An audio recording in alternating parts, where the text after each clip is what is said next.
Hila-hila ni Monami ang laylayan ng kanyang suot na dress habang palingalinga sa paligid ng engranding VIP club. Gabi ng bachelorette party ng kanyang pinsan at bilang siya ang designated party planner ay siya ang naatasang mag-asikaso ng lahat. Pati na ang hiling ng pinsan niya na makakita ng isang pogi at macho dancer para sumaya ang gabi. Nasaan na ba yung sinasabing VIP room 102? Bulong niya sa sarili. Nang makakita ng pintong medyo nakabukas ay hindi na siya nag-atubili. Pumasok siya at agad na bumungad sa kanya ang isang lalaki na nakatayo sa gitna ng silid. Madilim ang ilaw pero sapat na yon para makita ni Monami ang matikas na tindig nito. Napansin pa niyang mamahalin itong relo. Paldo siguro to. Malaki ang bayad sa macho dancer. With tips pa kaya talagang afford nitong mamili ng mamahaling bagay. Grabe, mahal din siguro ang talent fee nito. Sambit sa isip ni Monami. Hoy ikaw! Tawag ni Monami sa lalaki. Ba't nakatayo ka lang dyan? Kanina pa kami naghihintay sa labas. Simulan mo na ang sayaw, bilis. Yung todo ha, at baka kaya mong may split kung kaya mo lang naman. Napatitig ang lalaki sa kanya. Kumunot ang noo nito at tila hindi makapaniwala sa narinig. Siya si Loki at sa totoo lang ay naligaw lang din siya ng kwarto habang hinahanap ang kanyang business partner. Excuse me, anong sabi mo? Malamig na tanong ni Loki. Sabi ko mag-umpisa ka na. Don't worry, malaki ang tip ko sa'yo kapag napahanga mo kami. Sagot ni Monami sabay labas ng ilang pirasong 500 at winagayway ito sa harap ng lalaki. O ayan, down payment muna. Galingan mo Mr. Macho Dancer ha? Huminga ng malalim si Loki. Sa buong buhay niya, bilang tagapagmana ng pinakamalaking tech company sa bansa, ngayon lang siya napagkamalang stripper. Tinitigan niya ang pera sa kamay ni Monami bago ngumisi. Isang ngising litaw pa rin ang karisma niya kahit na naiinis. You want to show? Be careful what you wish for, miss. Wika ni Lucky mula sa baritono niyang boses. Ha? Napakunot pa ang noo ni Monami dahil hindi nito maintindihan kung bakit parang ang pride niya. May maarting macho dancer din pala no? Sayang, malaki pa naman sana ang... Pinutol niya ito. Malaki ang ano? Ang katawan mo, bet na bet sana nila. Pati na rin ako, hindi naman ako anghel para magkunwari. Pag-amin pa nito na ikinaismik ni Loki. Pero sige na, maarte ka eh. Pagtataray niya bago siya iniwan, napailing na lamang siya. Nakakatawang dalaga na nakakainis. Pero sayang ang oras kung pag-aaksayahan niya ng mahalaga niyang oras. Makalipas ang 1 linggo, nanginginig ang tuhod ni Monami habang nakatayo sa harap ng pinto ng CEO office ng kumpanyang pinag-a-applyan niya. Ito na ang pinakahihintay niyang job interview. Inayos niya ang kanyang salamin bago kumatok. Come in. Wika ng boses mula sa loob. Pamilyar ang boses na yon. Sa sobrang pamilyar, biglang kinabahan si Monami. Pagpasok niya, ay madahang umikot ang swivel chair at bumungad sa kanya ang mukha ng lalaking inutusan niyang mag-macho dance noong nakaraang linggo. Nakasuot na ito ngayon ng suit at may aura na nakakatakot. Nilapag ni Loki ang ballpen niya at tiningnan si Monami mula ulo hanggang paa. Pagkatapos, kinuha niya ang resume nito at binasa ang kanyang pangalan. So Monami, da ka na bang magtrabaho sa akin? Tanong ni Loki habang may mapaglarong ngiti. O baka naman dapat kailangan mo munang mag-split para matanggap ka. Gusto na lang niyang lamunin ng lupa. Patay, karma na ba ito? Hindi naman kasi talaga niya alam eh. At bakit ito pa sa dami ng kumpanya dito sa Pinas? Bakit ang liit ng mundo nila? Lagot na talaga siya. Sir, pasensya na po talaga. Halos lumuhod si Monami. Pagak na natawa si Loki sa kanya kaya mas lalo siyang kinabahan. Bakit? Nasaan na ang malditang babae na pinapasayaw ako? I would like to see that attitude of yours. Sir, FYI lang ho hindi ko naman sinasadya. At kung ibabato mo sa akin iyon para lang hindi ako matanggap o para maliitin ako, wag na lang ho. Oo, pangarap ko ang kumpanya na to, pero wag na lang kung ganito lang din. Naubos na ang pasensya ni Monami kasi alam naman niyang mali siya. Napabuntong hininga si Monami. Kung may isang salita na pwedeng ilarawan sa nararamdaman niya ngayon, iyon ay pagsisisi. Nakatayo siya sa loob ng elevator, paakyat sa ika-35 na palapag ng kumpanyang pinag-a-applyan niya. Namuntik pa ngang hindi pa siya matanggap dahil sa kalukuhang nagawa niya sa CEO mismo. Ang lamig ng aircon, hindi tumatagos sa balat niya dahil ang totoo, pinagpapawisan siya sa bawat segundong lumilipas. Habang palapit siya ng palapit sa CEO's office, huminga siya ng malalim habang tinitingnan ng sarili sa refleksyon ng elevator. Maayos naman ang suot niya, isang black skirt at white blouse, sobrang formal. Mukha naman akong professional assistant, bulong niya sa sarili. Pero kahit anong pag-aayos niya sa sarili, ay hindi mawala sa isip niya ang nangyari isang linggo na ang nakararaan. At ito ang unang araw niya sa trabaho, sa kumpanya ni Loki na sobrang lamig makitungo. Malamang dahil sa kasalanan niya. Sino ba naman ang matutuwa, di ba? Bakit ba kasi sa dami ng club? Sa VIP room 102 pa ako pumasok. Inis na sambit niya sa sarili bago mariing pinikit ang mga mata habang binubura sa isip ang image ni Loki, ang lalaking inakala niyang nagmamacho dancer na ngayon CEO pala na pagsisilbihan niya. Bakit din ba kasi ang gwapo niya? Mas lalong mahirap kalimutan. Maktol niyang muli bago napapadyak at isinandal sa elevator ang likod niya. Ang tunog ng elevator ang nakapagpabalik sa kanya sa realidad. Pagbukas ng pinto ay bumungad sa kanyang isang malawak, modern at tahimik na floor. Nakita siya ng sekretary ng CEO na si Mrs. Carrion, isang may edad na pero eleganting babae. Agad itong ngumiti. Good morning, ikaw ba si Miss Monami Santos? Ikaw ang bagong junior executive assistant? Tanong ni Mrs. Carrion sa malambing na boses. Good morning po. Opo, ako nga po. Sagot ni Monami, sinusubukang ibalik ang jolly at energetic niyang aura. Handa na po ako mag-umpisa. Napalakas pa ang boses niya. Ano pong unang ipapagawa niyo? Well, simple lang naman muna. Sagot ni Mrs. Carrion sabay abot ng isang tablet sa kanya. Ito ang schedule ni Sir Loki para sa buong araw. Ang trabaho mo ay siguraduhing lahat ng appointments niya ay on time. Mag-prepare ng meetings at ang pinaka-importante, siguraduhing laging may kape sa mesa niya. Exactly 8 a.m., 12 noon at 4 p.m. Black coffee, no sugar. Shala, ganun talaga? Grabe pala sa kape ang boss nila. No sugar naman, pero nakaka-nervyos pa rin naman yun, di ba? Masama pa din pag laging kape. Ito ang naisambit niya sa isipan. Copy that, Mrs. Carrion. Black coffee, no sugar. Ulit ni Monami bago mabilis niyang na-save ang schedule sa kanyang cellphone. Mukhang madali lang naman pala. Bulong pa niya bago nakahinga ng maluwag. Isa pa nga pala, Mrs. Monami. Habol ni Mrs. Carrion. Ang muka ay biglang sumeryoso. Si Sir Loki ay, how do I put this, hindi siya mahilig sa marami o maingay na tao. Seryoso siya sa trabaho at ayaw niyang anumang distraction. At kung may sasabihin ka, direct to the point, walang paligoy-ligoy. Hala, ganoon po ba kaseryoso si Sir? Paano ko kaya mapapatawa yun? Tanong pa niya sa isipan. Wala ka pa bang naririnig na rumor tungkol sa kanya? Lumapit ito para ibulong lang ang sasabihin. Si Mrs. Carrion ay may pagiging dugong tsismosa. Ang tawag sa kanya ng karamihan ay The Iceman CEO. Hindi nagsasalita kung hindi kailangan. Hindi ngumingiti. Hindi nagagalit ng pasigaw. Malamig lang siyang tumingin at tila natutunaw ka sa kinatatayuan mo. Parang ganun ang nangyari sa interview nila. Napalunok si Monami. Iceman talaga? Grabe, mas nakakatakot pa pala ito sa kanyang inaasahan. Matapos ang orientation, sinamahan na ni Mrs. Carrion si Monami papunta sa harap ng opisina ni Loki. Ang pinto ay gawa sa solidong kahoy na may nakasulat na CEO Loki Valentino. Naka-gold letters.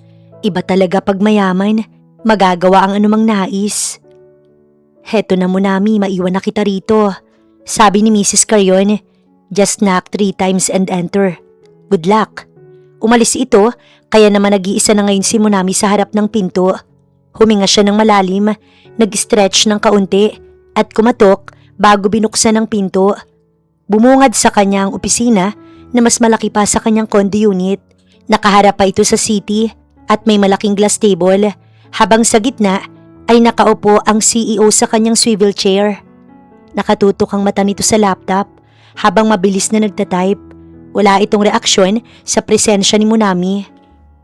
"Good morning, Sir Loki." Masiglang bati ni Munami gamit ang pinaka-cheerful na boses.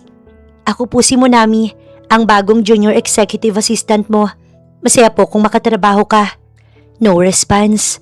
Si Loki ay tila hindi nakarinig at tuloy lang siya sa pagtatype. Walang segundo na sinasayang. Nakagat ni Munami ang kanyang labi. Seryoso nga ang sinasabi ni Mrs. Crayon. Wala talaga itong pake kung hindi importante. Napabuntong hininga siya bago sumubok na muling magsalita. Sir, nandito na po yung schedule ninyo para sa araw na to." Naglakad siya palapit sa mesa ni Loki at inilapag ang tablet. Ang una niyong meeting ay alas 10 ng umaga kasama ang board of directors. Si Loki ay tumigil sa pagtatype. Inangat niya ang tingin bago madahang inikot ang swivel chair para humarap kay Munami. Ang mga mata ni Loki ay malamig, walang emosyon. Tumingin siya kay Munami mula ulo hanggang paa at tila naramdaman ni Munami na sinusuri siya nito. Pagkatapos ng matagal na pagtitig ay muling inikot ni Loki ang upuan pabalik sa laptop. "Okay," tugon nito. Yun lang, one word, isang salita na parang lumabas galing pang ref dahil sa lamig. Huminga ng malalim si Munami. "Grabe, anong klase to? Kahit thank you o yumigo na wala man lang." Reklamo niya sa isipan. Sa sumunod na 2 oras, nalaman ni Munami ang pagiging assistant ni Loki ay hindi lang basta pag-ayos ng schedule. Ito ay ang pakikipaglaban sa bagot dahil sa sobrang tahimik niyang amo. Ni simpleng tunog wala siyang marinig, kundi keyboard na tinitipa lamang. Nang alas 10 na, ay dinala ni Munami ang lahat ng kailangan para sa meeting. Si Loki ay tumayo lang mula sa upuan at naglakad diretso sa pinto, na hindi man lang tinatawag si Munami. Kailangang habulin ni Munami habang karga ang laptop, folder at kape. Sa meeting ay seryoso si Loki. Nagtatanong lang ito ng diretso, simple at may otoridad kapag hindi niya gusto ang sagot o sinasabi. Madalas marinig ni Munami na sinasabi nito, "I know" o "next lang." Pagbalik sa opisina, oras na para sa kape. Inihanda ni Munami ang black coffee. Exactly 12 noon. Maingat niya itong inilapag sa desk ni Loki. "Heto na po ang kape mo, sir. Black coffee, no sugar." Wika ni Munami. Sinusubukang maging jolly at good vibes lamang. Si Loki, kinuha ang kape. Inamoy muna ito na para bang may magiging kakaibang amoy. Bago uminom ng isang maliit na lagok, wala itong reaksyon. "Ano, hindi man lang pupurihin ang kape ko?" Sa isip ni Munami. Pinakamahal na beans pa naman ang kape, tapos masarap pa siyang magtimpla kahit walang sugar. At nang matapos ang trabaho, oras na para sa huling kape. Maingat muli itong inilapag ni Munami. "Last coffee for the day, sir." Tiningnan niya si Loki na nakatitig pa rin sa laptop. Siya ba ang klase ng boss na workaholic hanggang gabi? "Sir Loki, uuwi na po ako. May kailangan ka pa po ba?" Tumingin si Loki sa kanya. Sa unang pagkakataon ngayong araw, nakita ni Munami ang pagbabago sa ekspresyon nito. Parang may gustong sabihin, ngunit nagpipigil. "Wala na." "Okay po, bukas ulit." Masayang sabi ni Munami sabay kaway. Habang naglalakad palabas, ay hindi mapigilan ni Munami na isipin ang naramdaman niya kanina. Si Loki ay seryoso at malamig makitungo, pero parang kahit naman ganoon, mabait naman ito. Baka hindi naman siya Iceman. Bulong pa niya sa sarili. Sa loob ng opisina, si Loki naman ang naiwan. Nakatitig siya sa pinto na sinara ni Munami. Dahan-dahan siyang sumandal sa kanyang upuan at kinuha ang folder na may resume ni Munami. Binasa niya ang pangalan nito. "Munami Santos." Bulong niya sa sarili bago lumabas ang isang maliit na ngiti sa kanyang labi. "Anong show kaya ang kaya mong ibigay sa akin?" Dagdag niya pang wika. Umalis sa prenting pagkakaupo si Raven bago hinubad ang suit at ang panloob sa suit niya. Nakataples na lang siya. Balak kasi niyang mag-shower na dito since hindi naman siya uuwi. "Sir, naiwan ko po sa table ko ang..." "Sir?" Nakanganga si Munami sa kanya. Siya naman, malamig lang na nakatitig sa dalagang gulat na gulat. Nandito ka lang ba talaga dahil may naiwan? O dahil gusto mo lang akong makita na ganito? Nakangising tanong ng lalaki. Pwedeng bot? Opo, may nakalimutan ako. Dinampot nito ang susi sa table bago muling humarap sa kanya. Pero this time, dumudugo na ang ilong nito. Munami, dumudugo ang ilong mo. Natawa ito na para bang lutang bago pinahid ang dugo. Oo nga po, may dugo. Bigla itong natumba. Inalalayan niya ito. What's wrong? Wala ho, baka sa pagod lang. Wika nito bago tumakbo palabas. Natawa na lang na naiiling si Loki. Ikalawang araw na ni Munami at desidido na siyang basagin ang katahimikan sa opisina. Bit-bit ang kanyang floral na lunchbox ay pumasok siya sa lungga ng halimaw, sa opisina ni Loki. Good morning, Sir Loki. Looking good as always. Bagay po sa inyo ang navy blue. Hirit ni Munami habang inilalapag ang kape. Si Loki wala pa ring kibo. Nakatitig lang sa tablet nito habang mabilis na nag-i-scroll na hindi man lang kumurap. Grabe, tao ba to o ribulto? Tanong ni Munami sa sarili. Lunch break na, nang maisipan ni Munami ang kanyang secret weapon. Alam niyang stress si Loki dahil kanina pa ito may kausap sa cellphone. Lumapit siya sa mesa nito, bitbit ang isang maliit na plato na may lamang strawberry cake. Sir, try niyo to, stress food. Masarap to, gawa ng lola ko. Sabi niya, kapag kumain ka nito ay mawawala ang stress. Pagbibida ni Munami. Tumigil si Loki at tiningnan ng cake. Pagtapos ay tiningnan si Munami. I don't eat sweets, Miss Santos. It's a distraction to my system. So, system? Sir, ang system ay kailangan din ito. Isang subo lang. Isipin nyo na lang na reward sa pagiging abala mo sa trabaho. Dahil sa sobrang kulit ni Munami, ay akmang kukunin na sana ni Loki ang tinidor nang biglang tumunog ang phone niya. Sa gulat niya, hindi niya sinasadyang masagi ang plato. Ay Diyos me! Sa sobrang bilis ng pangyayari, ang strawberry cake ay hindi nahulog sa sahig.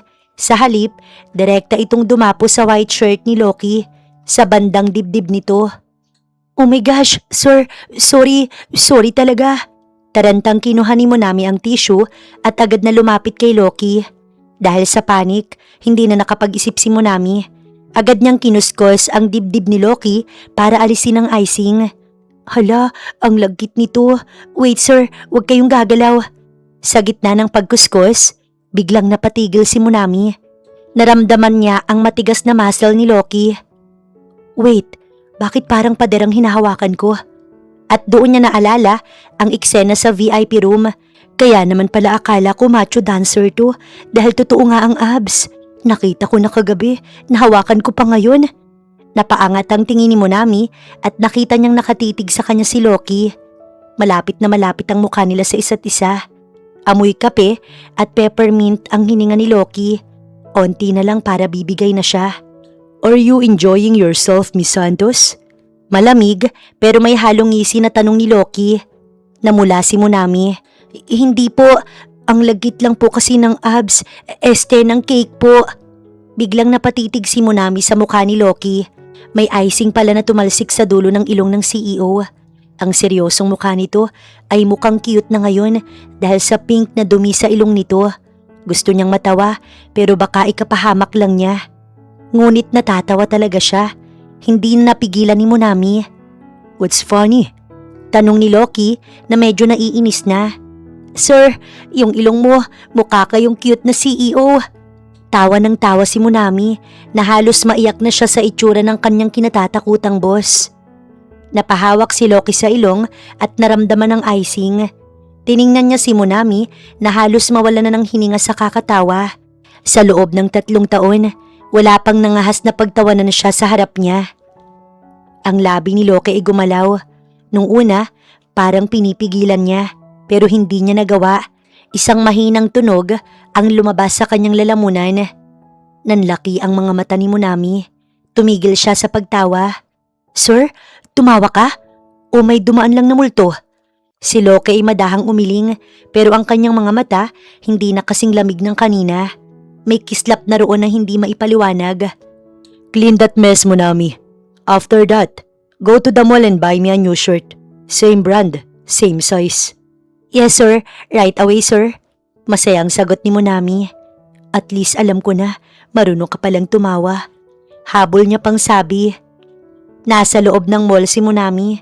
Tinitingnan ng size ng shirt ni Loki sa preference na binigay ni Mrs. Carrion pero napatigil siya nang may maalala. Wait, yung brand na suot niya. Custom made pala yun. Saan ako kukuha nun? Biglang nag-vibrate ang kanyang cellphone. Isang text mula sa isang unknown number. Don't bother with the shirt. Just come back here. I have something else for you to do. Sino to? Text back niya. The macho dancer. You paid 500 pesos.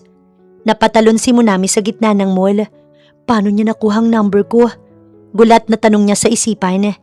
Pagbalik niya sa opisina ay madilim na ang floor dahil halos lahat ay umuwi na. Tanging ang opisina lang ni Loki ang may ilaw. Pagpasok niya, nakita niyang hindi na nakasuot ng polo si Loki.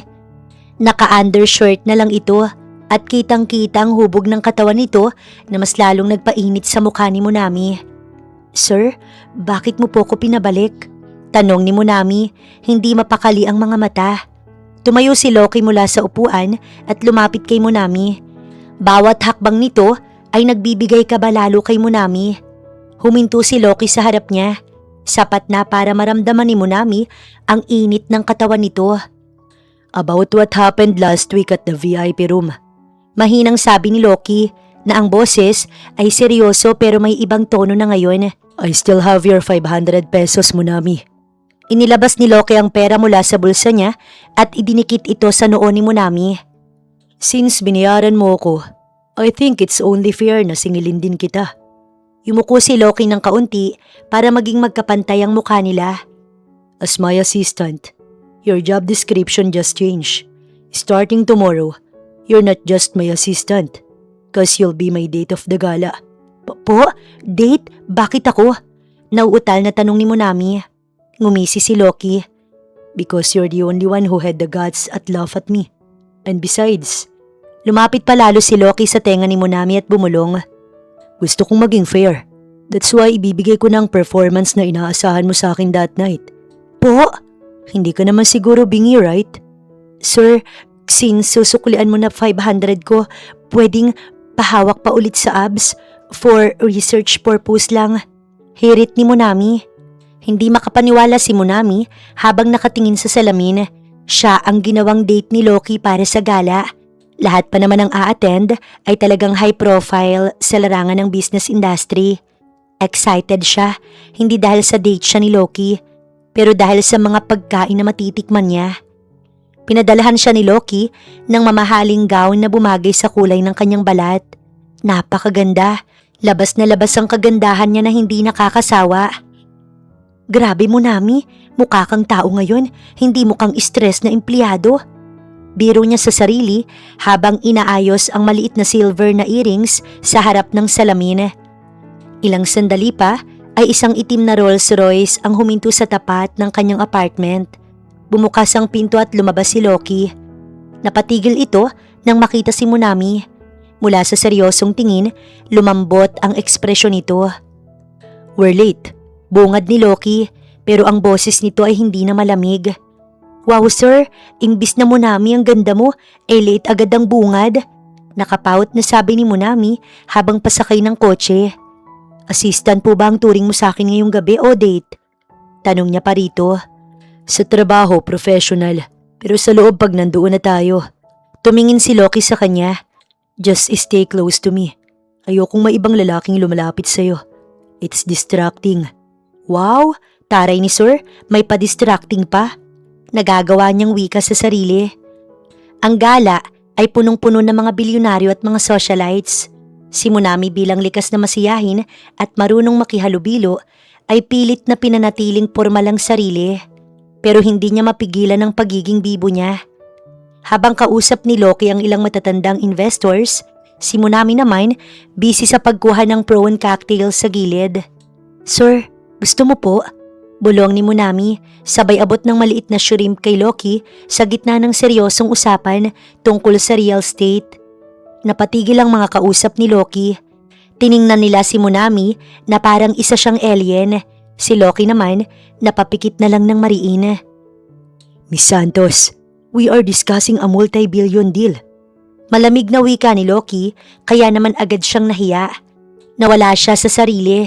Naging pabaya siya. Ganun po ba? Sige po, kainin ko na lang to. Sayang po kasi, ang sarap pa naman.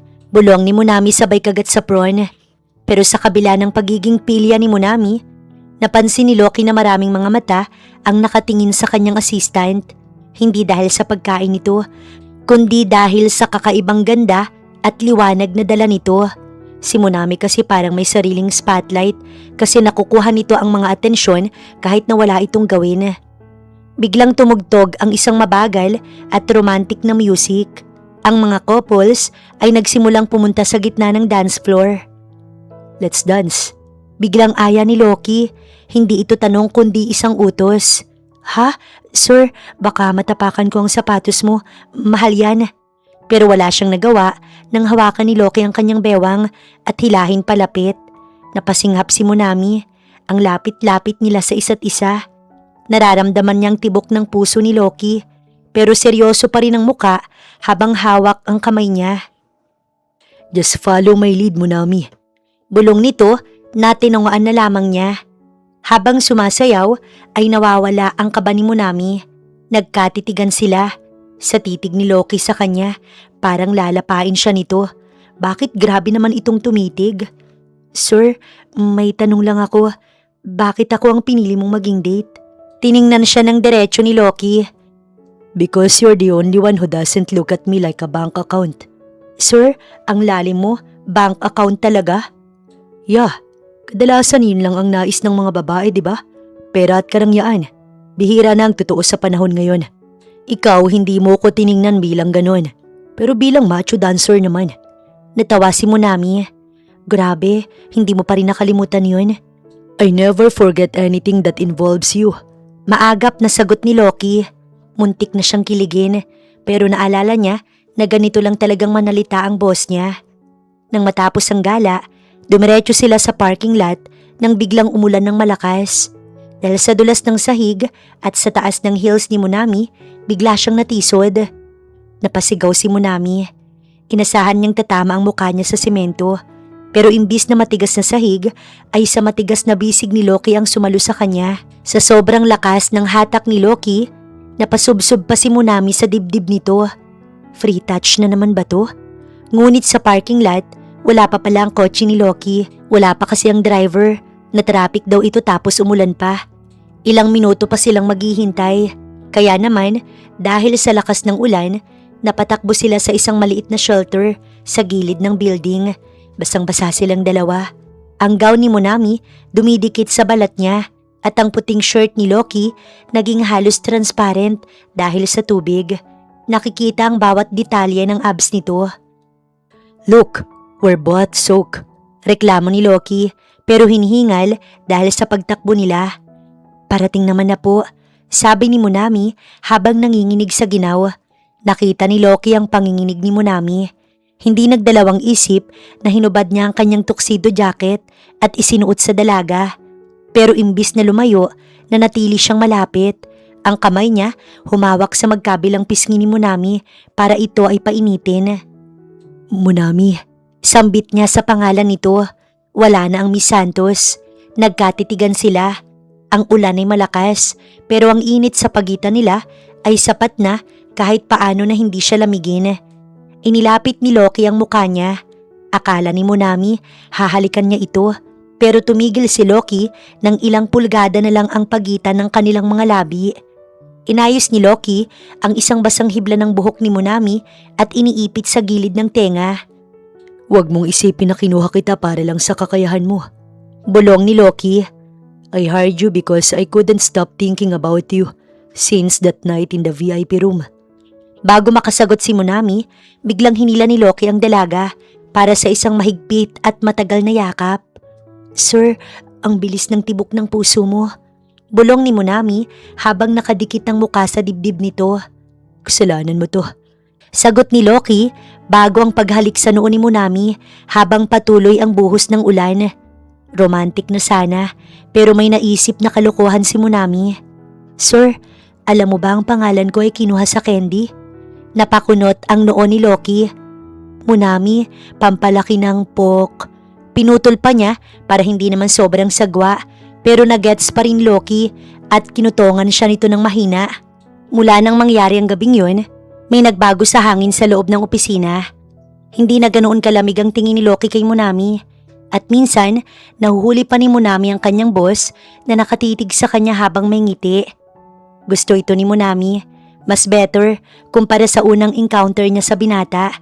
Ngunit tila mapuputol ito dahil sa pagpasok ni Munami sa opisina. Hindi katahimikan ang bumungad sa kanya. Rinig niya ang malakas at baritonong boses ng isang matandang lalaki mula sa loob ng office ni Loki. Loki, this is for the business.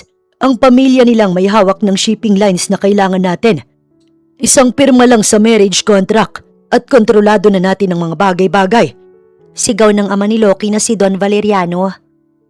I am not a piece of property you can just trade, Dad. Malamig at matigas na paninindigan ni Loki. I can grow this company without selling myself. Huwag kang matigas ang ulo. Next week ay ipapaanunsyo na natin ang engagement ninyo ni Beatrice, kaya mag-isip ka ng tama, Loki. Dinig ni Munami ang malakas na kalabog ng pinto. Lumabas si Don Valeriano na halos umusong ang ilong at galit na galit. Agad na nagtago si Munami sa likod ng malaking paso ng halaman hanggang sa makaalis ang matanda. Maingat siyang sumilip sa loob ng opisina. Nakita niya si Loki na nakatalikod, nakatingin sa labas ng bintana at ang mga kamao nito mariing nakakuyom. Ang aura nito ay tila bumalik na naman sa pagiging taong yelo pero ngayon may halong lungkot. Hala, baka maging yelo na naman to ng tuluyan at maging masungit na naman. Bulong ni Munami. Kailangan gawan ng paraan. Dagdag pa niya bago inayos ang uniforme. Imbis na pumasok para mag-report ng schedule ay lumabas muna si Munami. Nagpunta siya sa nagtitinda ng mga laruang pangbata malapit sa building. Pagbalik niya, pumasok siya sa opisina ni Loki nang hindi kumakatok. Miss Santos, I'm not in the mood for... Hindi natapos ni Loki ang sasabihin dahil biglang naglapag si Munami ng isang malaking plastic bag sa harap niya. Pagkatapos, naglabas si Munami ng bubble blower. Nagliparan ang makukulay na bula sa tapat ng mukha ng bilyonaryo. What are you doing? Nakakunot ang noong tanong ni Loki pero sinundan ng tingin ang mga bulang pumuputok sa ilong niya. Break time muna, sir, dahil masyado nang mainit ang ulo mo. Baka mag-short circuit ang utak mo. At heto pa, ang ultimate stress reliever. May binili pa nga siyang pagkain. Inilabas ni Munami ang isang supot ng isaw at fishballs. Ang amoy ng suka at usok ay agad na kumalat sa loob ng air-conditioned na opisina. Ano yan? Tanong ni Loki na nandidiri ang tingin sa pagkain na binili niya. Isaw to, sir, pagkain ng mga taong palaban. Sabi kasi nila, kapag kinain mo yung bituka, mas magiging energetic ka. Hirit ni Munami habang nilulubog ang isaw sa maanghang na suka. Tikman mo dali at kapag hindi mo nagustuhan, sige, papayag na akong ipakasal ka doon sa Beatrice na yon. Dahil sa hamon ni Munami, kinuha ni Loki ang isang stick. Nag-aalangan itong kumagat pero nang malasahan ng tamis at anghang ay nasiyahan siya sa lasa. It's actually good. Pag-amin ni Loki, see, sir, bilyonaryo ka pero hindi mo pa pala natitikman ang tunay na sarap ng buhay. Sir, wag po kayo mag-alala dahil kung ayaw mo talagang magpakasal, edi wag kang papayag. Ang buhay mo, sir, hindi naman business plan eh. We have our own happiness. Sana maintindihan iyon ng dad mo. Tinitigan ni Loki si Munami.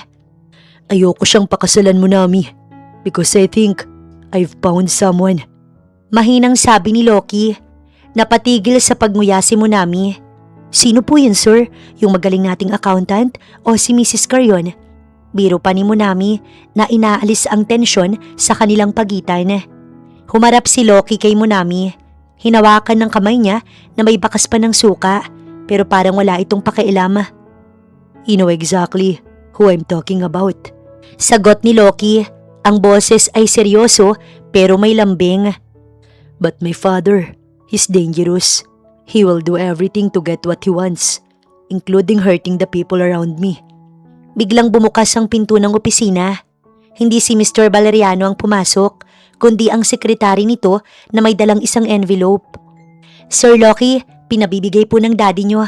Ang marriage contract, pirmado na ni Miss Beatrice at may utos din po siya. Tumingin ang sekretary kay Monami na may halong awa. Kailangang umalis ni Miss Santos sa kumpanya, ngayon din daw po. Naniga si Monami. Si Loki naman, tumayo at parang sasabog na sa galit.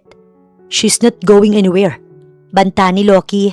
Pero bago pa makapagsalita si Loki, hinawakan ni Monami ang braso nito.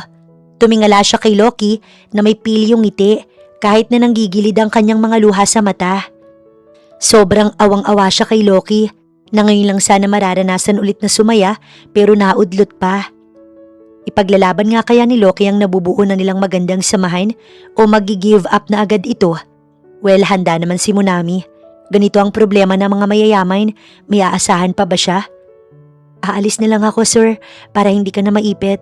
Ngunit sana kahit umalis ako, ipaglaban mo ang karapatan mo. Hindi ka isang kasangkapan na pwede nalang gamitin. May choice ka. No, you're not leaving. Hinawakan pa siya nito sa braso. Ngumiti si Monami. Aalis ako bilang assistant mo, sir. Pero hindi sa buhay mo. Sir, see you sa labas. Hindi na nga lang dito sa opisina. Pero sa labas malaya mo kung makakasama. Tumalikod na si Monami na may kirot sa puso. Dumiretso siya sa labas at pumara na ng taxi. Bahala na. Basta wag lang maipit si Loki sa kumpanya. Aalis siya pero sa trabaho lang. Itutuloy niya ang nararamdaman niya at ang maganda nilang samahan. Hindi nagbibiro si Mr. Valeriano. Sa loob lang ng 24 na oras, naramdaman ni Loki ang galit ng kanyang ama dahil sa pagmamatigas niya. Nang pumasok si Loki sa opisina, hindi na gumagana ang kanyang mga cards. Ang bank accounts, frozen. Ang kanyang posisyon bilang CEO, under suspension, at ang pinakamasakit sa lahat ay ang penthouse na tinitirhan niya ay nilak na rin ng mga tauhan ng ama niya. Bakit? Bakit pati ang mga pinaghirapan niya kinukuha nito? Pinaghirapan ito ni Loki. Pawis at pagod niyang inilaan niya, makuha lang ang posisyon bilang CEO. Gusto mong maging matigas, Loki? Malamig na wika ni Valeriano habang nakaupo sa swivel chair na dati ay kay Loki. Sige, tignan natin kung hanggang saan ang paninindigan mo kapag wala kang kahit na isang kusing. I don't care about the money, Dad. May karapatan ako sa pera ko. Sagot ni Loki kahit na pagod ang itsura. I have my own skills. I can start from scratch. Pero sana iniisip mo na pati pera ko kinuha mo. Dahil wala namang sayo. Ako ang nagpaaral, nagbihis at nagpalamon sayo. Remember? Walang-wala ka nun. Sinisingil ko lang kung ano ang akin, Loki. Ayaw mong sumunod sa patakaran ko? Go! Mamatay ka sa paninindigan mo. At anong sabi mo, skills? O baka dahil umaasa ka sa babaeng yon? Humalakhak ang matanda. Pinatalsik ko na siya, pero mukhang hindi sapat yun para matauhan ka. Biglang kinabahan si Loki. Anong ginawa mo kay Monami? Napangisi lang ito nang walang sinabi. Nagmamadaling lumabas si Loki sa building. Walang sasakyan, walang driver. Takbo lang siya ng takbo patungo sa maliit na apartment ni Monami. Pero bago pa siya makarating sa mismong apartment, nakita niya na ang kaguluhan sa kanto. Isang itim na van ang nakaparada at doon nakita niya si Monami na nakasalampak sa semento. Ang mga gamit nito mula sa apartment kasama ang floral lunchbox, ang mga damit, pati ang binili nitong bubble blower para pasayahin siya, nakakalat sa kalsada. Monami! Sigaw ni Loki habang tumatakbo palapit. Sir Loki, mahinang tawag ni Monami. May maliit na sugat siya sa siko at namumula ang kanyang pisngi dahil sa sampal. Pinapaalis na po ako sa apartment kasi sabi nila binili na daw ng daddy mo ang buong building at bawal na ako dito. Napahikbi pa siya dahil sa kahihiyan na kanyang inabot at sa takot na rin. Nang makita ni Loki ang sugat ni Monami at ang takot sa mga mata nito, parang may sumabog sa loob ng kanyang dibdib. Para siyang naging isang bulkang sasabog na sa galit. Sino ang gumawa nito sa'yo? Nasaan ang mga tauhan ni Dad? Isang lalaki na kasutang bumaba sa van. Ito ay ang kanang kamay ni Valeriano. Utos lang ng daddy mo, Sir Loki. Sabi niya, kung hindi ka makikipag-cooperate, mawawala ng matitirahan ng lahat ng taong malapit sa'yo. Simula pa lang ito, Miss Santos. Hindi na nakapag-isip si Loki. Sinugod niya ang lalaki at kinuha ito sa kwelyo. Sabihin mo sa ama ko na hinding-hindi niya ako matatalo sa ganitong paraan. At kapag ginalaw niyo pa ulit ni isang hibla ng buhok ni Munami, I'll make sure na pagsisisihan ninyo ang araw na to. Sinapak at tinulak ni Loki ang lalaki pabalik sa van at agad na binuhat si Munami. Dinala ni Loki si Munami sa isang maliit na park, malayo sa mata ng ama niya. Pagod at walang-wala silang dalawa. Si Loki, ang dating bilyonaryo, nakaupo sa bench habang hawak ang nanginginig na kamay ni Munami. Sorry, Munami. Dahil sa akin, nawalan ka ng trabaho, nawalan ka ng bahay, isaktan ka pa. Nakayuko siya. Sa unang pagkakataon, nakita ni Munami na mahina si Loki na kailangan din ito ng masasandalan. Ngumiti si Munami kahit na masakit ang pisngi. Inabot niya ang mukha ni Loki at pinilit itong iangat. Akala ko ba matigas ka? Isang sampal lang naman ang tinamo ko at pagpapaalis sa bahay lang. Sanay ako, carry ko to. Sanay ako sa hirap, di ba? Ang importante, hindi ka sumuko. I have nothing now, Munami. Mali ka, sir. Sagot ni Munami, sabay labas ng isang gusot na 500 pesos mula sa bulsa. O heto, capital natin to, 500 pesos. May naipon ako, makakatulong ako sa'yo habang nagsisimula ulit. Hindi ka magpapakasal sa babaeng yon at lalong hindi tayo susuko sa daddy mo. Hinila ni Loki si Munami para sa isang mahigpit na yakap. Ang hindi nila alam ay may isang itim na sasakyan na nakamasid sa kanila mula sa malayo. Biglang nagring ang phone ni Loki. Hello? Nakakunot ang noon na bungad ni Loki. Loki, it's Beatrice. Wika ng boses sa kabilang linya. Ito ang babaeng ipinipilit sa kanya. I heard what happened. My father is furious. And your father is planning something even worse for that girl. If you want to save her, come to me tonight alone. Nabitiwan ni Loki ang phone niya. Tiningnan niya si Munami na inosenteng inaayos sa mga basang gamit nito. Sir, anong problema? Huminga ng malalim si Loki. Wala, Munami. Just stay here. Don't go anywhere. Mahigpit niyang bilin. Dad, if you want a war, I'll give you a war. Bulong pa niya bago naglakad palayo para harapin si Beatrice. Hindi niya alam na may isang grupo ng mga lalaki ang lumalapit sa pwesto ni Munami sa park. Mabilis ang tibok ng puso ni Loki habang naglalakad patungo sa kotseng naghihintay sa kanya. Iniwan niya si Munami sa park. Sinabing bibili lang siya ng pagkain pero ang totoo, makikipagkita siya kay Beatrice dahil ito na lang ang nag-iisang makakatulong sa kanya kung totoo man ang pakay nito. Sana nga makatulong ito. Pagpasok niya sa loob ng coffee shop, nakita niya si Beatrice. Maganda ito, elegante, at mukhang seryoso naman na nais tumulong. So the runaway billionaire is finally here. Bungad ni Beatrice. Maupo ka, Loki. Mukha kang basang sisiw sa itsura mo. Ganyan ba katindi ang pagpapahirap ng dad mo? Buisit? Wala akong panahon sa biro mo, Beatrice. Malamig na sabi ni Loki. At kung narito ka para pag-usapan ng kasal, o kumbinsihin ako'y kalimutan mo na lang. Hindi ako papayag sa mga plano ni Dad at plano ninyo ng pamilya mo. Biglang humalakhak si Beatrice. Isang tawang hindi pilit kundi puno ng tawa. Sa tingin mo ba gusto kitang pakasalan? Loki, may boyfriend ako sa London. Isang magaling na painter. Akala mo ba payag akong matali sa'yo at sa pamilya mo? Napatigil si Loki. Wait, so totoo nga? That's good. Napangiti si Loki dahil may kakampi na siya. Ayoko rin sa plano na to. My dad is just a controlling as yours. Paliwanag pa ni Beatrice sabay abot ng isang tablet kay Loki. Kaya tinawagan kita. I have access to your father's private server. Alam ko kung paano niya finreeze ang accounts mo. I can help you to get it back. But we need to act fast. Before they take that girl, Munami, right? Bakit mo to ginagawa? Tanong ni Loki. Because I saw how you look at her sa gala. Mahal mo nga siya. Ngumiti si Beatrice. At saka, mas gusto kong makitang nagagalit ang mga tatay natin kaysa sa ikasal tayo. Napabuntong hininga ito bago tiningnan ng phone na nagri-ring. Oh, sa tingin ko nakuha na nila si Munami. Nanlaki ang mata ni Loki. No! Malakas siyang napamura kaya napatingin ang mga tao sa kanya. Chill, mga tao ko yun. Pinaunahan ko na imbis na maunahan pa ng dad mong siraulo. Matalino ko, right? Alam ko na kasi nagagamitin nilang kahinaan mo. At dahil wala ka pa sa sarili, ako na ang kumilos. She's safe. Parating na siguro yun dito. Pinasabi ko sa tao ko na sabihin ang lokasyon natin at bantayan nila si Munami. Habang nag-uusap ang dalawa, biglang bumukas ang pinto at pumasok si Munami.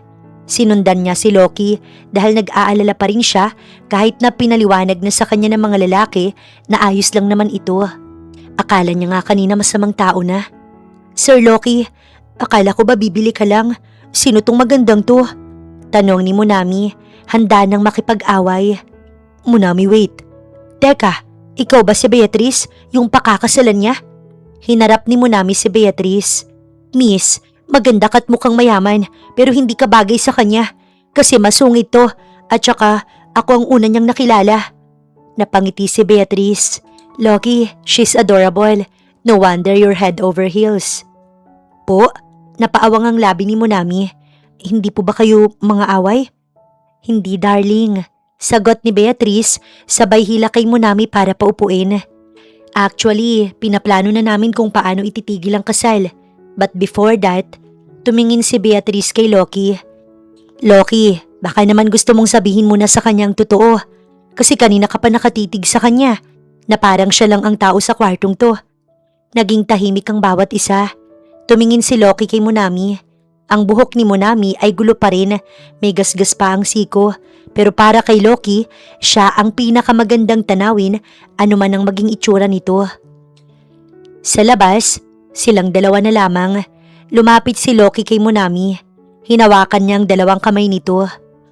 Munami, nung gabi sa VIP room na inakala mo na macho dancer ako, alam kong hindi na kita makakalimutan pa. Panimula ni Loki, ang boses niya ay puno ng emosyon. Pero simula nang pumasok ka sa opisina ko, hindi na ako naging tahimik. Lagi kang nasa isipan ko. At kahit hindi ako nagsasalita, palagi naman kitang pinagmamasdan ng hindi mo alam. Sir? Hindi na kita kailangan bilang assistant mo, Nami. At lalong hindi na kita kailangan bilang date lang para sa isang gabi. I need you because I love you. Gusto kitang makasama. Kahit wala na ako ng lahat, gusto kitang makasama. Tumulo ang luha ni Munami. Kahit po lagi ako nagkakamali, kahit po clumsy ako, I don't care. So, Munami Santos, will you stay with this jobless macho dancer? I can be a macho dancer. Maibigay lang ang magandang buhay sa'yo. Hindi man ako bumalik sa pagiging CEO, pero kahit anong trabaho kaya ko para sa ikagiginhawa mo. Opo sir, mahal din po kita. Sagot ni Munami, sabay lundag at yakap ng mahigpit kay Loki. Napangiti si Beatrice sa gilid habang kumukuha ng video. Okay, enough with the drama. Are you ready guys? Sa isang hotel room, habang masaya silang nagpaplano, biglang nagdilim ang paligid. Pero bumalik din naman agad dahil may generator naman ng hotel. Sa labas ng bintana, makikita ang mga helicopter na may tatak ng kumpanya nila Loki. Isang boses ang narinig mula sa speaker ng hotel. Loki, Beatrice, I know you're in there. Boses iyon ni Valeriano, pero mas nakakatakot ngayon kaysa sa dati. If you think a simple rebellion will stop me, you're wrong. I have the police, the media, and the law on my side. Loki, lumabas ka dyan at iwan ng babaeng yan o sisiguraduhin kung sa kulungan kayo magsasama. Nagkatinginan sina Loki, Munami at Beatrice. Hinawakan ni Loki ng mahigpit ang kamay ni Munami. Munami, ready ka na ba? Basta po may kasamang isaw sa kulungan, go ako. Sagot ni Munami. Ngunit bago pa sila makalabas, ay isang malakas na pagsabog ang narinig sa pintuan ng hotel. Humupa na ang usok mula sa nasirang pinto at sa gitna nito nakatayo ang mga tauhan ni Valeriano kasama ang ilang pulis na halatang binayaran para sila ay takutin. Ngunit sa halip na matakot, mas hinigpitan ni Loki ang hawak sa kamay ni Munami. Nandito na sila, wala nang atrasan. Loki, Beatrice, sumama na kayo sa amin ng mapayapa, sabi ng lead officer. Utos ito ng inyong mga magulang. Tumingin si Beatrice kay Loki at tumango. Ito na ang plano nila. Lumabas sila ng silid, hindi bilang tagasunod ni Valeriano, kundi upang labanan nila ito. Pagbaba nila sa labi ng hotel, bumungad ang nakakasilaw na mga flash ng kamera. Naroon ang lahat ng malalaking media outlets sa bansa.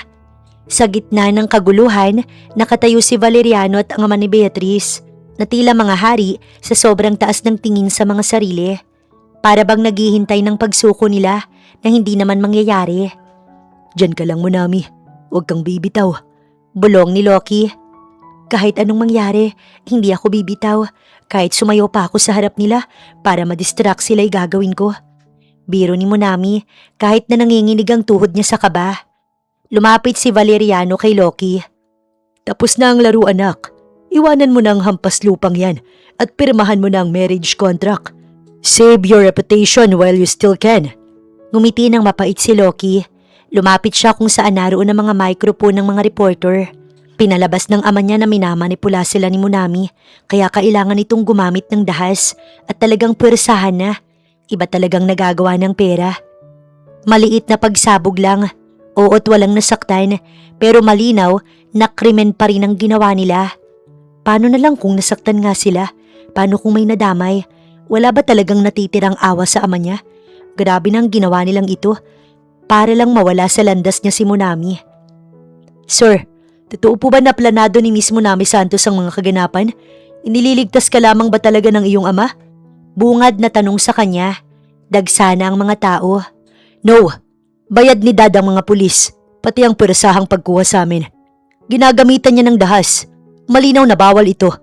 Ngunit bakit tila pati mga pulis ay pumayag? We need protection at kailangan din namin ng abogado. Pinutol siya ng kanyang ama. Loki, ama mo ko. You can't do this to me. Alam ng mga pulis na ginawa namin ito para mailigtas ka sa babaeng yon. Dinuro nito si Monami. Sa akin kayo mag-focus. Panimula ni Loki, ang boses niya ay buo at puno ng otoridad. Nandito ko para i-anunsyo na ginawa lang ito ni Daddy lahat. Palabas lang ito, maging ang ibinibintang niya kay Monami. Gusto niyang mawala sa landas ko ang babaeng to para matuloy ang kasal ko kay Beatrice. Nagkagulo ang mga reporter. Sumigaw si Valeriano dahil sa kanyang isinawalat. Loki, tumigil ka! At nandito rin ako para ilabas ang ebidensya ng illegal na pag-freeze ng accounts, pagmanipula ng stocks, at ang paggamit ng kapangyarihan para saktan ng mga inosenteng sibilyan. Gaya ng aking assistant na si Monami Santos. Pagpapatuloy ni Loki habang pinapakita ang tablet na bigay ni Beatrice. Lahat ng mata natuon sa screen kung saan makikita ang mga transaksyon at pagbabanta ni Valeriano. Sa isang saglit, ang makapangyarihang ama niya ay naging mainit na topic dahil sa iskandalo. Damay ang mga pulis na kasabot niya at binayaran para pwersahin kami. Pati ang pagpilit na palabasin kami dito na kailangan pang gumamit ng pampasabog. Hindi man kami nasaktan, malinaw na ito'y pagtatangka pa rin. You're ruining the family name. Sigaw ng kanyang ama. No, Dad. Sagot ni Loki bago lumapit sa ama. I am saving it from you, and you forgot how to be a father. Nagkagulo ang mga pulis nang makita ang ebidensya. Imbis na sina Loki ang arestuhin, ay ang mga tauhan ni Valeriano ang kailangang magpaliwanag. Sa gitna ng tensyon, nakita ni Monami ang pagbagsak ng ama ni Loki. Kahit na masama ito sa kanya, nakaramdam pa rin siya ng awa. Lalo na kay Loki na hindi man lang inisip ni Valeriano. Dugot laman niya ito pero paano nito nakayanan na gawin ito kay Loki? Lumapit si Monami kay Valeriano. Sir, galit po kayo sa akin dahil akala mo sinisira ko ang anak mo. Pero ang totoo po, mahal na mahal ka ni Loki. Kaya lang po, mas mahal niya ang kanyang kalayaan. Sana po balang araw, matanggap mo na hindi pera ang magpapasaya sa kanya, kundi ang suporta mo bilang isang ama. Hindi sumagot ang matanda, pero nakita ni Monami ang paglambot ng mga mata nito bago tuluyang sumama sa mga pulis para isettle ang gulo at magbayad sa nagawa nito. Makalipas ang 3 buwan, sariwa pa rin sa isipan nilang naganap, pero natanggap naman na nila na kailangan talaga mangyayari ang mga bagay-bagay para magbigay ng aral sa bawat isa. Tahimik at payapa ang paligid. Hindi na ito ang kumpanya ng ama ni Loki. Ito ay ang bagong kumpanya ni na Loki at Beatrice, isang tech firm na nakatutok sa pagtulong sa mga maliliit na negosyante. Si Munami, siya pa rin ang executive assistant pero may bago pa siyang role dahil siya na ang finance ng CEO na si Loki. Maliwanag na ang nararamdaman nila at suportado nila ang bawat isa. Ngayon ay nasa dalampasigan sila nagdi-date. Sobrang payapa, napakaganda pa ng tanawin. Loki, my love, bakit isaw pa rin ang pagkain sa date natin? Because this reminds me of the day I choose you. Tugon ni Loki, sabay po na sa gilid ng labi ni Munami na may sauce. At saka, mas masarap ito dahil kasama kita. Biglang tumayo si Loki at hinila si Munami sa gitna ng buhanginan. Walang music, tanging ang tunog lang ng mga alon ng naririnig. Munami Santos. Yes? Do you remember our first meeting? Inakala mong macho dancer ako. Naku, wag mo nang ipaalala. Nakakahiya naman. Well, I'm glad you made that mistake. Dahil kung hindi ka naligaw sa VIP room na yun, baka hanggang ngayon, yelo pa rin ang puso ko. Seryosong sabi ni Loki. Inilabas niya ang isang maliit na box. Sa loob nito ay isang singsing. I'm giving you my whole life. Sabi ni Loki habang lumuluhod sa buhangin. Will you marry your favorite macho dancer? Umiyak si Munami hindi dahil sa lungkot, kundi dahil sa emosyon na nararamdaman niya ngayon. Labis ang tuwa niya. Yes, basta may unlimited isaw at ikaw. Binuhat ni Loki si Munami at pinaikot-ikot sa hangin habang nagtatawanan silang dalawa. Sa malayo, nakita nilang isang matandang lalaki na nakatayo, si Valeriano. Hindi ito lumapit, pero tumango ito kay Loki bago ngumiti at umalis. Isang tahimik na pagtanggap at pagpapatawad. Matagal niya nang napatawad ang ama, pero may agwat na sa kanilang pagitan. Mahal kita, Munami. Bulong ni Loki habang idinidikit ang kanyang noo sa noo ni Munami. Mahal din kita. Tugon ni Munami bago ito naglapat ng isang matamis na halik sa kanyang labi. Matapos ang kaguluhan sa Maynila, napagpasyahan ni na Munami at Loki na umuwi na muna sa probinsya ni Munami sa Quezon. Gusto ni Loki na formal na hingi ng kamay ni Munami sa mga magulang nito bago ang kanilang kasal.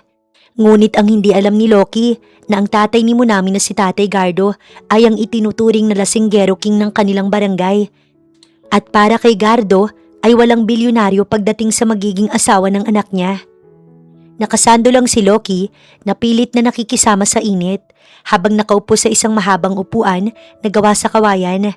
Sa harap niya ay may isang pitsyal na tuba at isang platito na maanghang na kilawin. Loki, tawag ni Gardo habang pinupunasan ng pawis sa noo. Sabi ni Munami, CEO ka raw. Marami ka raw pera. Pero dito sa amin, hindi pera ang sukatan ng pagkatao. Ang sukatan ko ay kung hanggang saan ang kaya mo sa Tagayan. Tatay naman, wag mo namang pahirapang masyado si Loki. Hindi sanay yan. Sabat ni Munami habang naglalapag ng pitchel na may lamang tubig. Tumingin si Loki kay Munami pagkatapos ay kay Gardo. Sir, handa po ako. Gusto ko pong patunayan na karapat-dapat ako sa anak nyo. Ayan, yan ang gusto ko sa'yo, o tagay. Sigaw ng tito ni Munami na nakapaligid din sa kanila. Makalipas ang ilang oras, ang seryosong CEO na si Loki ay wala na sa katinuan. Ang kanyang maayos na buhok ay gulo na at ang sando may mantsa na ng suka dahil sa kalasingan, pati ang mga mata ay halos pumikit na. Tatay Gardo, bulong ni Loki habang pilit na itinataas ang kanyang baso. Alam niyo po, mahal na mahal ko yung si Munami. Akala niya ay macho dancer ako. Ayos lang kasi ang totoo. Handa akong magsayaw para lang sa kanya kahit anong sayaw pa. Nagtawanan ang mga tito ni Munami. Aba Gardo, itong bilyonaryong to mukhang bibigay na pero lumalaban pa rin. Biglang tumayo si Loki, medyo pagewang-gewang. Munami, nasan ba ang bubble blower mo? Gusto kong gumawa ng bubbles para sa mga baka ninyo. Loki, tama na yan, lasing ka na. Natatawa si Munami habang inaalalayan ng kanyang nobyo. Hindi ako lasing.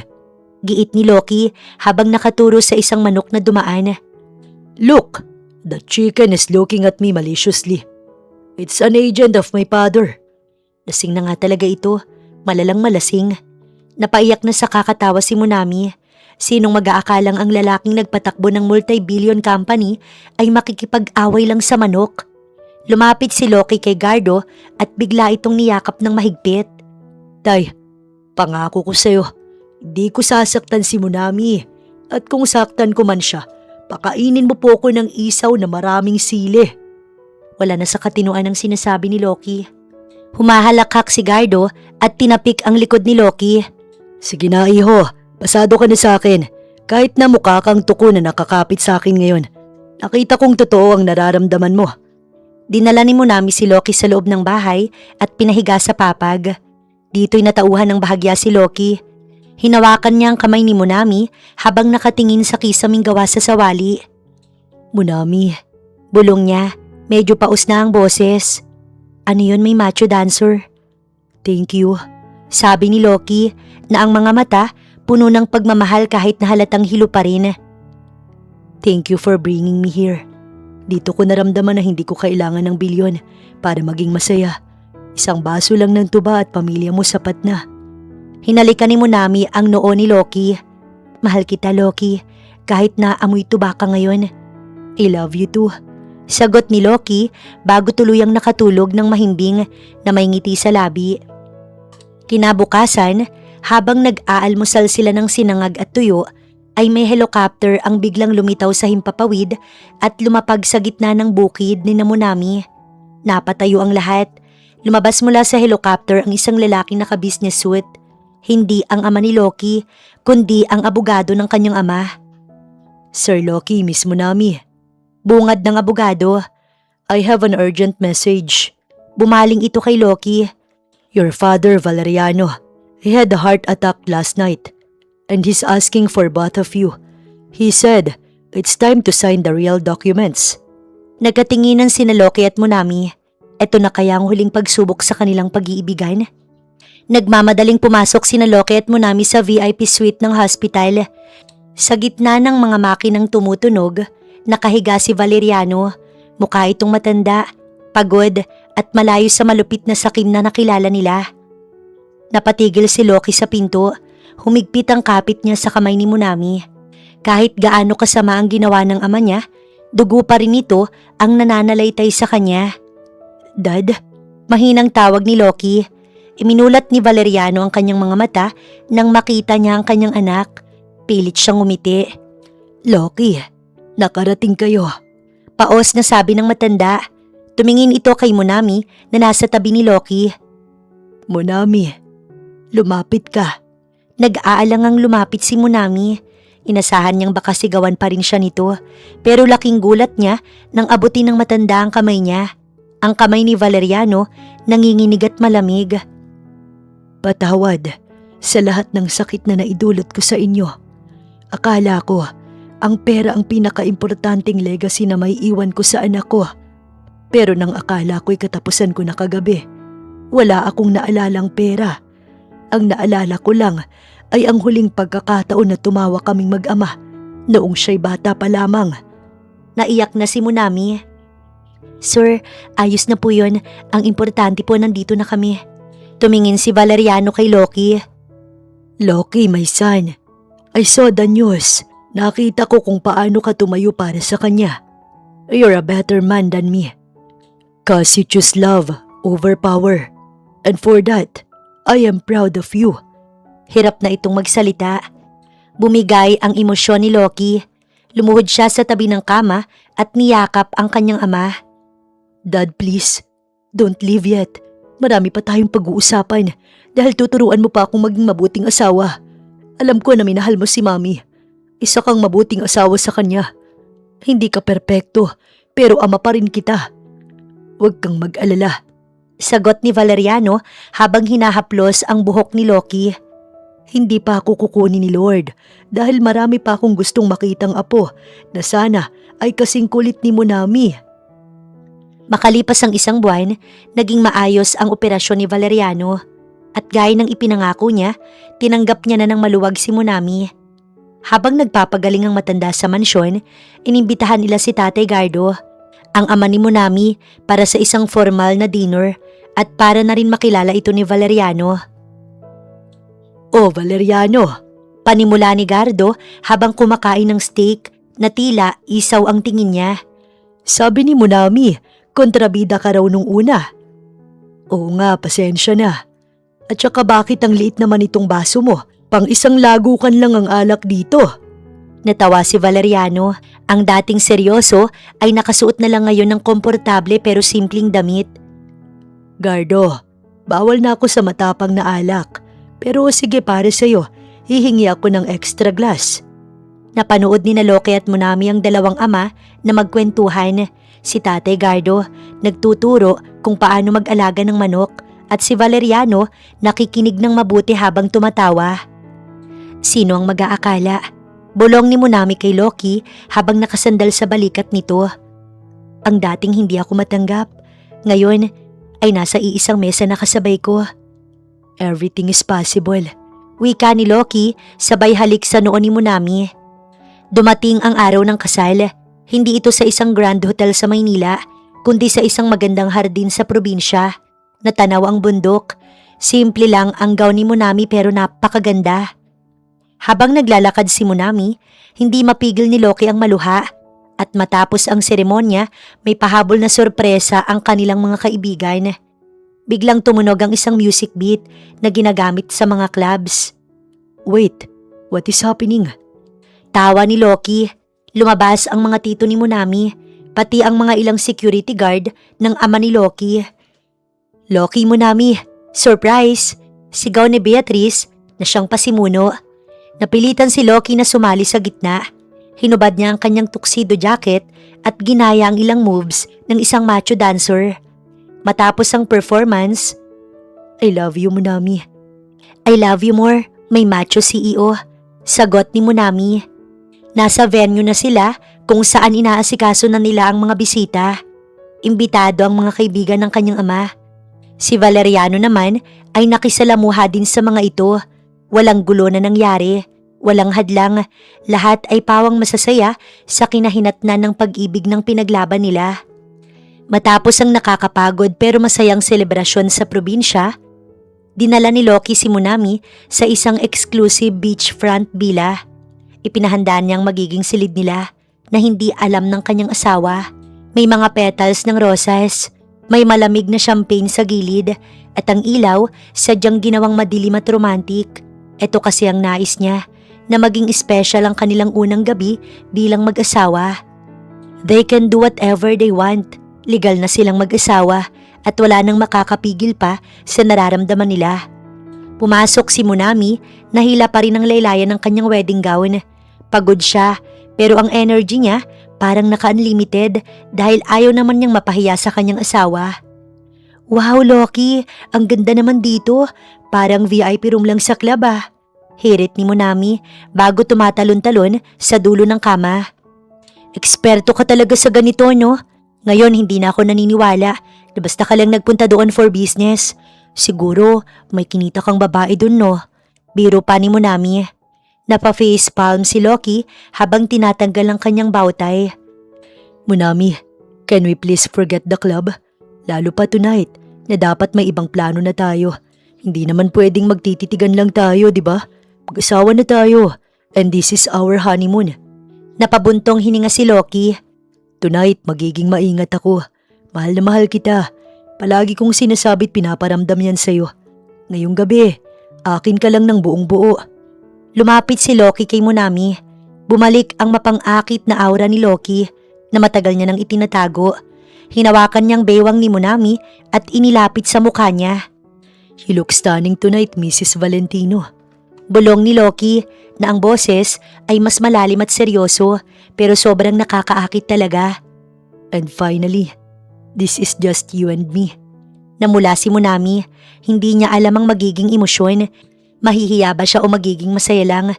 Nakakatakot naman kasi talaga sa umpisa, lalo't ito ang unang gabi nila. Loki, kinakabahan ako. Bakit parang mas nakakatakot ka ngayon kaysa noong pinagalitan mo ko sa opisina? Natawa ng mahina si Loki. Don't be scared. I'll be gentle. Sus, I'll be gentle? Parang narinig niya na ito o nabasa niya na. Ganito ang mga bidang lalaki, kunyari ay gentle Aba, pag nasa bakbakan na, para nang makikipagkarera sa sobrang bilis gumalaw. Akmang hahalikan na siya ni Loki nang bigla siyang kumalas. Wait, sandali lang. What is it this time? Nakataas ang kilay na tanong ni Loki. Medyo bitin dahil kabado pa ang kanyang asawa. Ngunit nais nitong alisin ang kaba niya. May sorpresa ako sa'yo. Bilang ganti sa ginawa mong performance kanina, ngayong gabi, ako naman ang magpapakita sa'yo ng skills ko. Masayang sabi ni Munami. Biglang tumakbo si Munami sa loob ng banyo at paglabas niya, nakasuot na lamang siya ng isang oversized na t-shirt na may mukha ni Loki. Natawa ito ng malakas pero hinayaan lang siya nito. Napangiti si Munami. Mas naging matibay ang loob niya dahil hinahayaan siya ng kanyang asawa ano man ang kalokohang maisip. Ready ka na ba, Habi? Tanong ni Munami. Biglang nagpatugtog si Munami ng Budots remix sa kanyang cellphone. I-cheer mo ko, my husband. Ayan, yan ang tunay na performance. Kaysa naman yung pa-sexy, mas masaya to. Napaupo si Loki sa gilid ng kama. Hindi alam kung tatawa ba siya sa ginagawa ni Munami. Seryoso ka ba? It's our first night. And you're dancing, Budots? Ayaw mo? Huminto si Munami. Medyo hinihingal. Sabi ko na nga ba, kulang ako sa tumbling. Dapat may pasabog pa ako eh. Tumayo si Loki at lumapit kay Munami. Kinuha niya ang cellphone nito at pagkatapos, pinatay niya ang mga tumutugtog pa rin ng Budots. Naging tahimik ang paligid. Eto na, this is pansit. Magaganap na ang pag-iisa nila.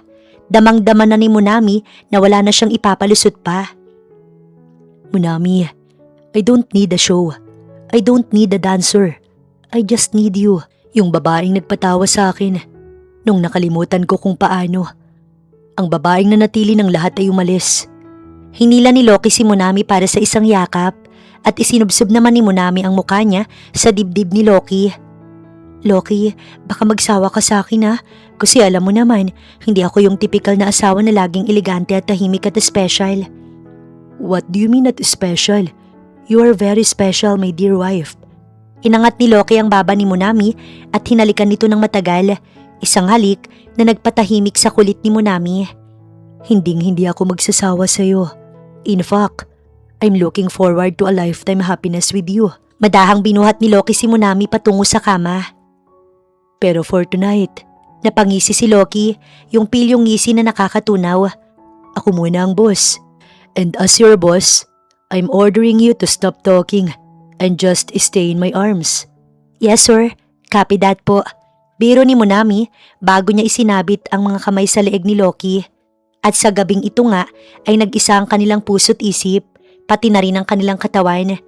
Alam ni Munami na wala na siyang pagsisisihan kung ibigay man niya ang lahat-lahat sa kanyang asawa.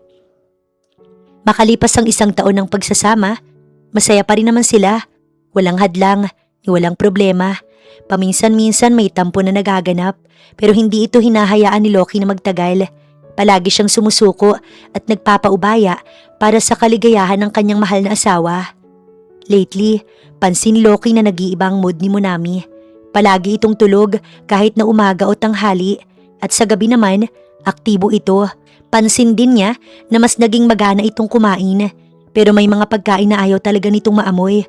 Akala niya wala lang, kaya naman hindi niya pinapansin. Baka naman ito lang ang way ng asawa niya para malibang. Hindi na kasi niya ito pinagtatrabaho. Nais niyang makampante ito sa bahay, mag-shopping at magsaya.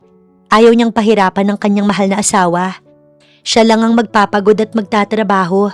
Ito ang naging usapan nila, na minsan nga nagiging dahilan ng tampo ni Munami dahil bagot na daw ito. Hindi kasi materialistic ang kanyang asawa. Ibang-iba talaga ito. May sarili itong paninindigan na inirerespeto ni Loki. Jolly pa rin naman si Munami. Maloko pa rin at lagi siyang napapatawa. Pero ang gulo ng mood nitong mga nakaraan hanggang ngayon. Isang umaga ay mas lumakas ang kutob ni Loki dahil imbis na amoy kape ay amoy ng bagoong at manggang hilaw ang bumungad sa kanya. Mahal, naparami namang gamo. Hindi ba makakasama yan sa'yo?